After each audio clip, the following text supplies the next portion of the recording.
Well there, look at this. Sig has given us a little taste of something rather large. You're not going to want to miss this video. I'm going to give you my opinions, my impressions as we're doing a walkthrough of the Starfarer. And welcome back, gamers, to DaGaimez. Only place where you're going to get your information on Star Citizen and get the correct information, get legit information. And today we're going to be talking about the Starfarer. Yeah, I'm really excited about looking at this ship because this is our first large ship in the game. Let's go check it out here. Go to our gray cat. There we go. Nice and comfy. Push that button right there. All right, yeah. Look around there. Yeah, it's a nice hangar. Thanks to our Gaimerz giving us the ability to fly these ships and do reviews. We really appreciate everybody here on the channel who pitches in and says, hey, Al, go ahead, use my hangar. We want to see the reviews.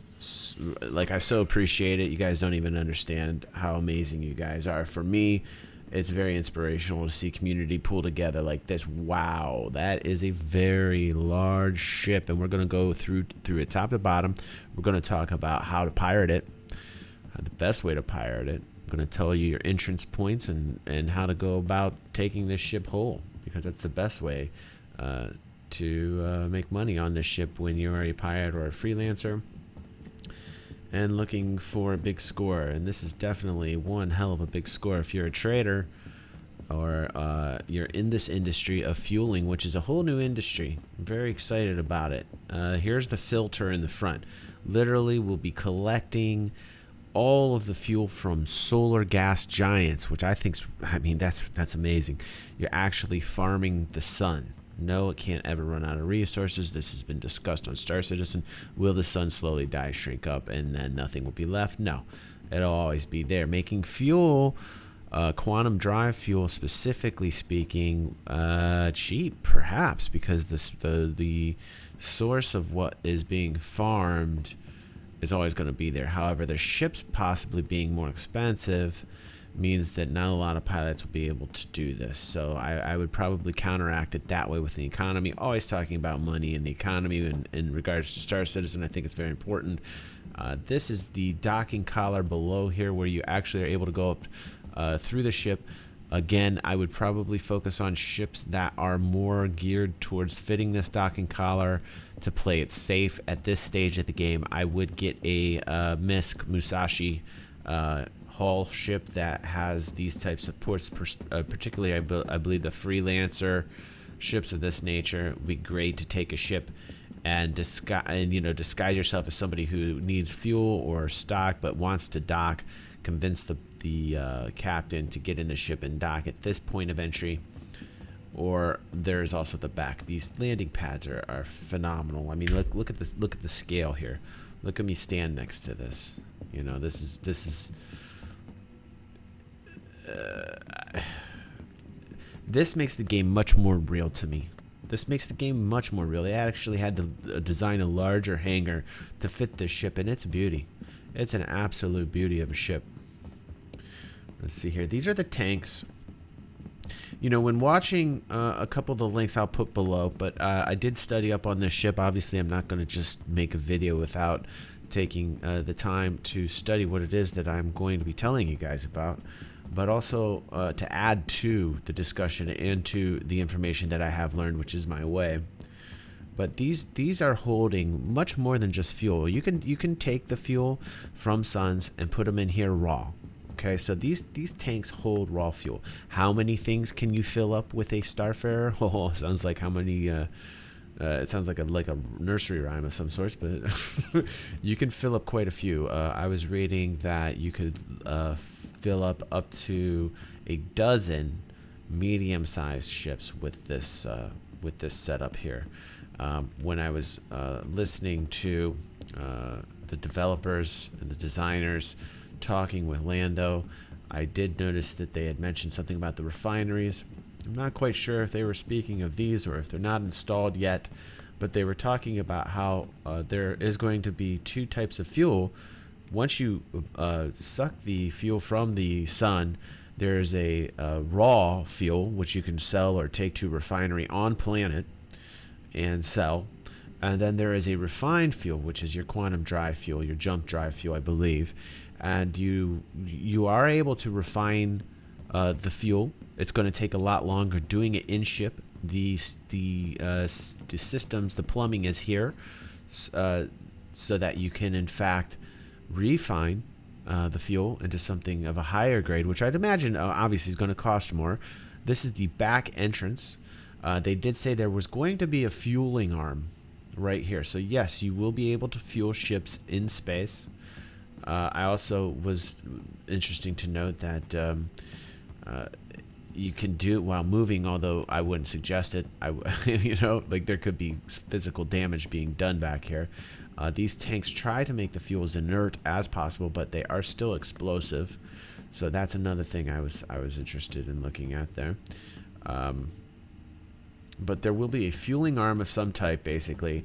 The ship will then pull in through here and then dock up with the fueling nozzle, the fueling arm, and fill up directly from the tanks. In essence, you could go quite a long time with one of these ships out in space. And some people said, well, it's infinite. Well, it's not infinite, because you do have systems that can go and malfunction, so you will need to dock eventually, but you will be able to be out in space much longer. Here's the rear section of the ship where you can enter through the backside, the cargo bay, which I want to show you, but I want to show you scale here. Something very cool. Let's get in our gray cat. Looks like the wheels have glitched out. There's so much to render here. They're really, system resources are being used full to the max, as expected. Boop, there's my little button. Hey, gray cat, let's go. All right, let's drive her over here. Very neat. Whoa. All right. Oh, watch out for that. I need some gray cat license for real. Need to go through a course. All right. But this is pretty cool. Here, I'm going to show you something interesting.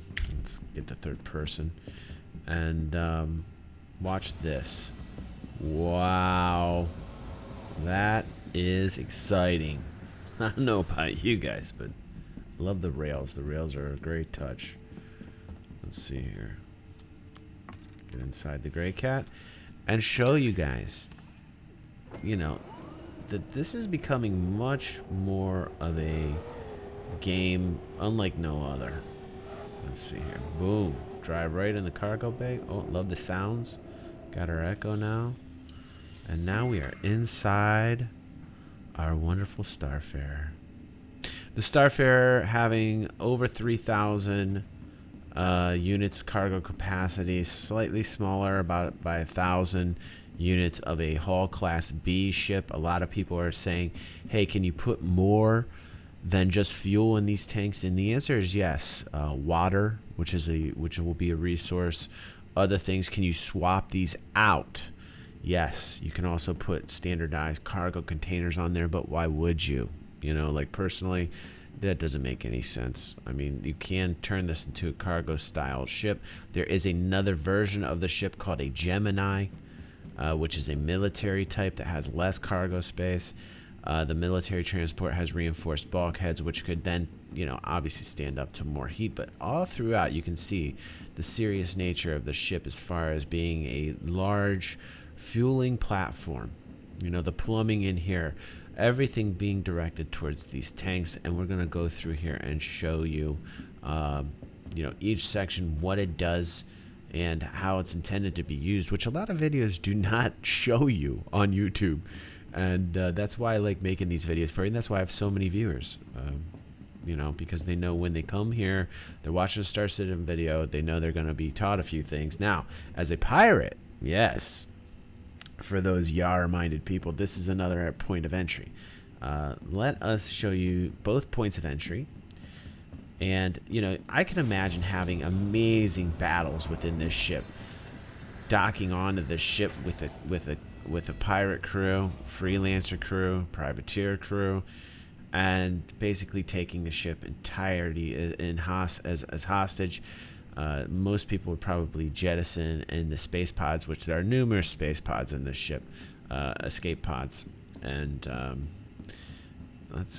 let's show you the first area here, which I really think is interesting. This is the docking collar area. Let's go through. There's many hallways. It is a maze, so we'll start with each level. There we go. And this is very cool. This is the docking collar. This is an airlock area. They were talking about how you can eventually use these doors to go out, depressurize. Here is the main docking collar here. And again, you can disguise yourself as a any type of ship that needs help.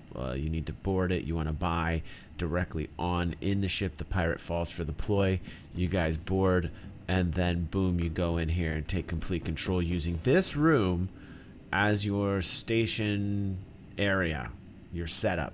So you can actually, you know, bring in a few guys, have one guy stationed here, take the team in, go through this door, right? Secure the cargo area, the cargo bay room, have one guy stationed down here. Continue on. Okay, now here's the next step. Go up these steps here. We're going to the second level from the docking collar. You know, now if you're this ship and you're defending, you're going to want to have security in this ship. You're definitely going to want to have security in this ship. This is one of those things where if you're the owner or you're the captain of this ship and you are running a fueling operation and you're making money off of it, you know, like a lot of people say, well, what's the how necessary is the ship going to be in the game? You know, I think fairly necessary. They don't want to make it so that fuel's so hard to get that you're going to be stranded in every system, but people will get stranded. You know, they will need jump fuel, and they will pay the price so they don't have to travel slowly to wherever it is they need to go. Some people will not have the correct planning and have poor planning in their nav areas and then get stranded. And you're flying around in a Starfarer and you get contacted by somebody, and you know, you can make quite a pretty penny as a pilot of the ship. And you can become well known. Communications within game 2. I'm going to show you guys how to friend people. Let's go up this ladder on another video, because some people just don't know how to do that. This is an engineering room. Okay, we're going up through the 3rd floor. The engineering room tends to be on the outer sections of the area. System components will go into these areas. Let's go up again here. We're going up yet again. Oh. Aha, we're hitting our glitches.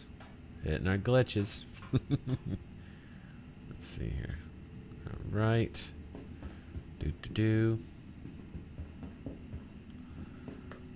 This room, probably you know, small items of sorts. So we're on the very top floor. And this is the mid turret up above, which is a pretty beast of a turret. It goes on top of the ship. We'll see that later. Each one of these areas goes off into living quarters types areas. This coming from the engineering aspects. This is coming from engineering section, going on to the top floor, which gives you your mess hall, which I think is cool. They have these windows here. You know, when you're out in space, basically the light will come down here on these tables and give off great lighting effects. Here's all the areas in the kitchen, cooking your food. How food will play a role in the game, not quite sure yet. I think it should be fairly important, but not all consuming that you have to eat or you're gonna die. I don't want like Minecraft in space, you know what I'm saying? But this is the captain's quarters. Very cool. All the internals, all the readings will be here on these panels. You know, basically mission objectives, things like that. Now this is an interesting part of the video I wanted to talk about, to spend some time on, which is I want these panels to do more. Now this is important, I think, for a lot of us. It's a PC oriented game. I don't want to just push buttons and button mash. I think because it's a PC oriented game, how cool would it be if this was an actual usable console? You would push use to use it, and then when you get in there, you can actually use your keyboard to type things in, and have some type of an operating system within the ship. You know, a panel like a Moby glass, if you will, Let's see here. Alright, sorry about that. You can bring up your Moby glass. For some reason I'm not being able to bring it up in here. But yeah, so like, you know, like how Moby glasses have that within those panels, but maybe a little bit more detailed, so that you can actually type in like a journal. A journal would be cool, you know. I think that'd be neat. Like today we got raided by pirates and Al really was ruthless and I'm the only one left because I know everything about the ship and they're keeping me hostage. Okay, that's a little bit evil and dark, sorry, but profitable. Okay, so out of the captain's room. This is a very important room for pirates to realize. That room right there next to the mess hall, which, you know, the route that I showed you through the engineering area, probably one of the fastest ways from the cargo bay to the pirates' quarters, or to the captain's quarters. Let's see here. We got other types of rooms. Going from engineering again. Another maintenance area. And then over here, I believe, are the living quarters. This can hold up to 7 as far as permanent type crew. 6 plus your captain. This is very cool. So these are where the others sleep. Can you fly this solo? Yes, they said you can fly it solo. Would you want to fly it solo? Not so sure that's a smart idea. Probably going to want at least 1 or 2 people with you. You know, maintenance-wise, I don't know how much of an issue that's going to play, but at least get an engineer so that he can help you with the fuel. I think that would be smart. Here are the bathrooms. Yes, Jack and Jill, and but very well designed. Very well designed. I really like the layout of the ship. Now let's go down a different area here, since we went down. Let's try this way here. All right. All right. Now we are going back down the ship. All right.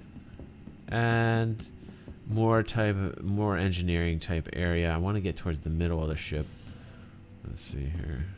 And this is a side area as well. Let's see here. Oop. Now we're going to crouch. This is pretty cool. Oh, I'm going to want to go all the way down here. There we go. Crawl right through. And again, here's more subsystems for, you know, like the pieces and parts we talked about on our engineering video, or repair video. You guys can check that out in this card. We get into that a little bit. Let's see. Let's get out of here. Oh, come on now. Work with me. How embarrassing. Okay, so. All right. All right, standing back up. So that's pretty cool. There's like side engineering parts, but I wanted to show you main engineering, which I believe we're getting close. Ooh, lift access. This is cool. Can I use a lift rather than you? Oh wow, how cool is that? I didn't see that. I didn't see that coming. Very cool. That's going back up into your quarters, your living spaces. All right. Let's try this way here. That was the side. So you get lost in these types of ships. That's why it's really important to know the layout of this type of ship, especially if you're commandeering it. But also, obviously, if you own this and you've got a crew, they're going to need to know their time to get to the escape pods. I mean, like, imagine something happens. They do have 3 sets of escape pods in the ship. This is primarily for the engineering area. Let's see here. Aha, here it is. That's what I was looking for. So here's the main reactor core, which will end up being the very central core of all power here in the reactor room, using these panels to monitor, I'm sure. And you know, these are all going to be very important types of things that that have to be done, roles that need to be filled. And that's why I'm saying, like, if you're just one person, you know, I'm sure you can access a lot of this from, you know, the captain's chair, which we'll show you in the cockpit. But it would be awfully helpful to have actual people and a crew. And a ship like this, it's very nice. It's what makes the game fun, to have a crew of a ship, you know, to get together every night and be like, okay, you ready to fly? Here's our mission. And that's what makes the game a lot of fun. A lot of fun. This section is the... let's go over here. This is really interesting here. So, Also, to incapacitate the reactor would be interesting. I don't know if you'd want to do that, boarding the ship, but if things start to go sour and you know you're not going to get the ship and they go against you, to come into here and to just really cause havoc with the reactor, maybe a timed explosive of some sorts, if that is something that would be that would be a damageable component, the reactor would be massively damaging to the ship, and you could set that as a target if things were to go sour while trying to take the ship.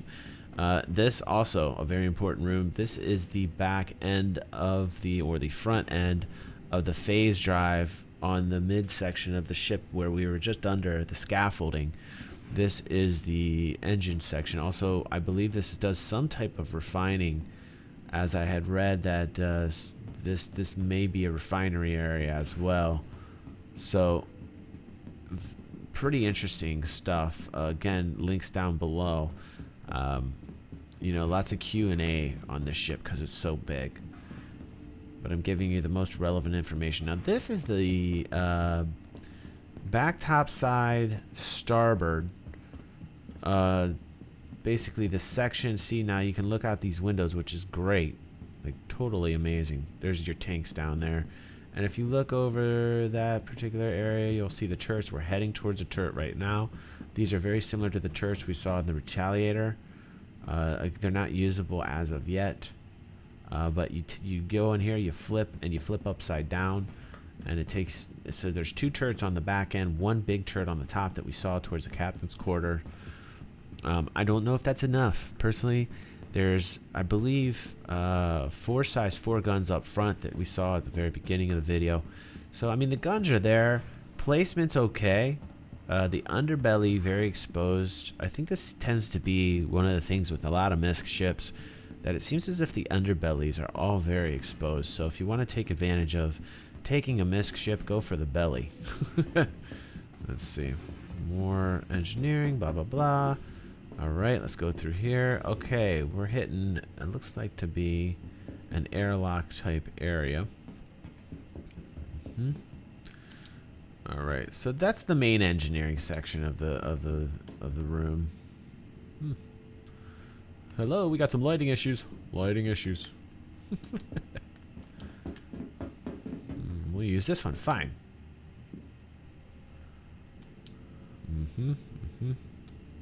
There we go. Just had to be patient.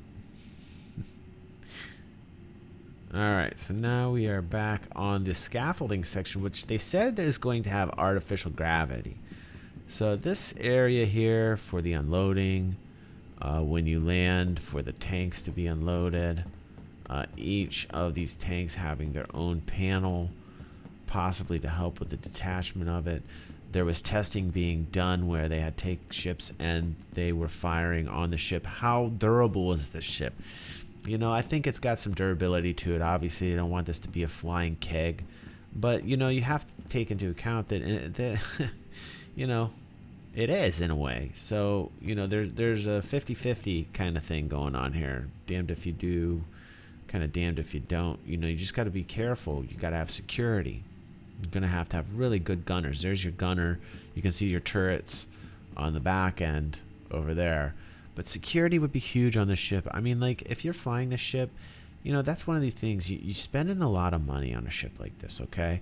And then you expect these things to take lots of damage, and it might very well take a bit of damage, but we all saw what the torpedoes did. We all saw in the Retaliator video what the torpedoes did. They were massively devastating, and if imagine firing a torpedo at any area near here, and this thing's gonna go up like a Roman candle. Now, this is pretty cool. Let's see, we got like, okay, so we got the lifts back up. Let's see where this is gonna take us here. Or not. We're starting to get into the glitch mode. I'm gonna start a band called the glitch mode. We'll refer to Star Citizen. Alright, another airlock area. Of course it makes sense that there's an airlock here. You're coming in from outside.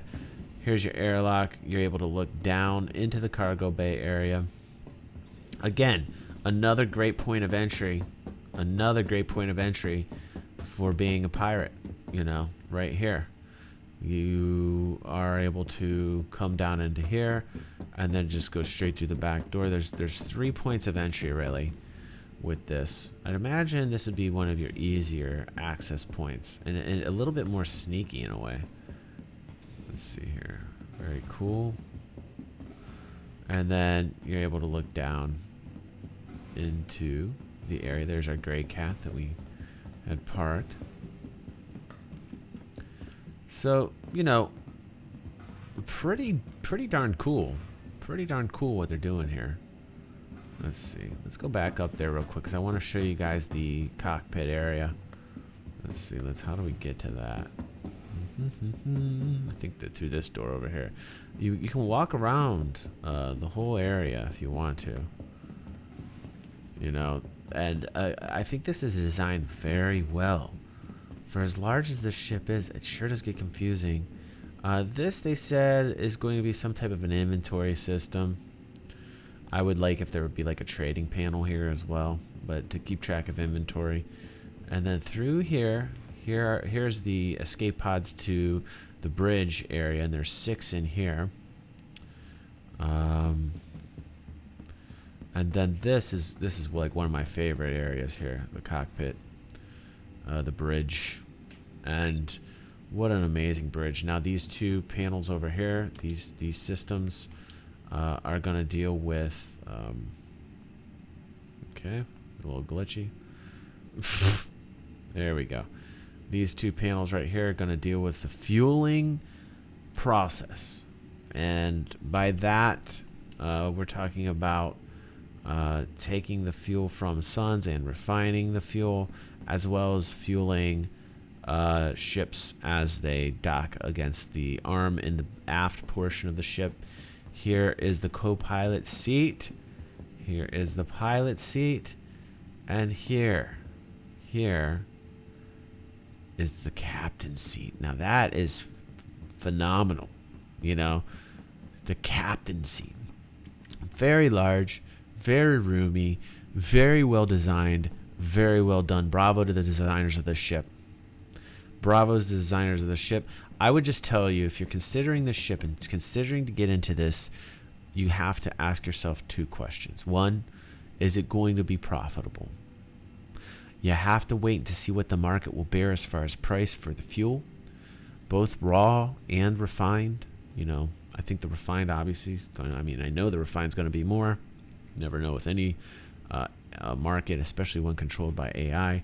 You have to be careful when that's involved. But is it going to be profitable? And the second question is, do I want to take this risk? You know, because I'm sure this costs $360, somewhere thereabouts, real life money. Okay, now it's going to be insured, but once game is finally released, if you're not using real life money, you can use in-game creds, and you can bet it's going to be very expensive. I think you multiply it times 1,000, and you have 360,000 creds or something of that nature. It might be 3.6 million. I'm not quite sure, but either way, they're going to make this ship a little bit pricier, a little bit harder to get, and I like that. You know, I'd hate the fact that if there were this many pilots of captains of a Starfarer, I don't know if I'd like that. I mean, like, I want the larger ships to be a little bit harder to get, a little bit harder to obtain. If everybody were flying one, man, could you imagine? That would wreak havoc with any graphics card. You know, rendering all of the Starfarers and all the components and everything would just be absolute nightmare. And I think by taking pricing and making these things a little bit more expensive than the average Joe can afford, or requiring amazing amounts of grinding or resourcefulness on the pilot, and rewarding them with being able to buy something like this because of their abilities, you know, then I just don't want to see a ton of Starfarers out there. You know, sure, as a pirate corporation, sure, give me more, but you know, on just a strictly graphical design, rendering, chunking up my memory, and you know, making my game experience that much slower They're going to have to take that into consideration. They really are. Overall, though, this ship, very well designed. I am a big fan of the Starfarer. I like the proportion, the scale of this ship, and really, all in all, one of these types of ships that just goes to show you how much more serious this game is getting. And I don't care how long it's going to take to finish this game. I really don't. This is a very fun process. Anybody involved as a citizen realizes that this alpha stage is a very fun process. To be a part of this community is a fun process. You know, a lot of people bring up a lot of good points, both on my videos within the Star Citizen community, and these types of debates and these types of talks are what make ships like these. So bravo to SIG, bravo to the designers. I couldn't be happier to see something this large being put into a game to make the experience a dream. Like, really, I dreamed of a game like this, and it's really becoming a reality. A year ago, I did a Star Citizen review, and a lot of people say, how can you do a review? I knew it was going to take this long. You have to review it. I'll do another review eventually, you know, as the game continues to but look at the lighting and just the, you know, we talked about the way that they texture, you know, surfaces now. I believe in the FPS video that we had done, the Star Marine video, and you can tell that it takes up a lot less resources and it looks hella good. It really does. But this ship is just one of those things that makes me really start to salivate for this game becoming much more of a reality. This is what we've been waiting for, guys, and it is happening as we speak right here in this extra large hangar. We have a very large ship, and to think that there are ships even larger than this. Look at those guns, jeez, oh, and the turret up top. But like I said, though, very, very disappointed though that the belly of these ships, there needs to be a belly turret. You know, there really does. They got to start designing belly turrets, because otherwise, I'm just taking my ship and I'm going in from the bottom, and this is going to be easy as cake, as pie, because you know this is going to move like a pregnant whale. This thing's going to move very slow. I mean, it's maneuverable, but the thrust is slow. So it does have maneuverability with the thrusters. Let's go over the technicals right now. We'll wrap up the video as such. Let's see what this ship has. Okay, and as stated, you know, it is a very maneuverable ship with the TR3 thrusters. There's quite a bit. There's 14 of them. So this thing can be fairly maneuverable as far as your 360-degree rotational, you know, aspect. But you know, the thrust on it, not so great. 4 TR4s. It is a slow beast because of its mass. I mean, 350,000 kilograms is quite a bit of mass, making the ship, I would believe, a little bit harder to take down, but not impossible. In fact, I would dare to say you might be a little bit disappointed as far as the amount of damage. You know, that if you own this ship, it probably might go up a bit quicker than you think. And I don't know. Again, I'm going to hold that back. I'm going to reserve that until we're actually flying it and get to test that out. 7-person max crew, as I said before, 3,000 plus cargo capacity, slightly less than a Hull Class B. So it is viable to use as a cargo type ship.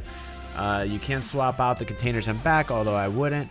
It can hold many things. We saw the seats inside the cargo bay. It also can be used to ferry people back and forth with friends. So, you know, unmanned turrets. You know, you got 2 S5 size, bang-a-rang. And your man turrets, there's 3. 2 in the back, 1 on top. And I believe the turrets they're talking about are the side, they're actually size 5, so I was incorrect. I thought they were size 4, so size 5. You're not going to be hitting anything small with those, though, so be careful. But the turrets are serious business in the shield. You've got 2 areas, S3, your power plant, S6, obviously we saw the reactor, very huge, an additional equipment spot. Who knows what you can put there, but overall the Starfarer being a $300 ship with another version, the Gemini Starfarer, I think overall a very cool ship. I would look at this, and before I would get it though, I would look at the economy and see how the fuel plays out. But I'm really happy they're introducing larger ships into the game, and it's only going to get better, citizens. It's only going to get better, gamers. Thanks for watching here on DaGaimez. We try and give you guys all the information all the time. Check out the links below in the description for more questions and answers, tons of stuff. I hope you guys enjoy us. We enjoy you. And please take some time to look at our Patreon page if you want to help support us. You guys would be a true citizen and keep this dream alive. Oh, see you on the next vid or on the stream. Don't forget our stream, guys. Join us live sometime. It's a blast. Next giveaway video coming up soon.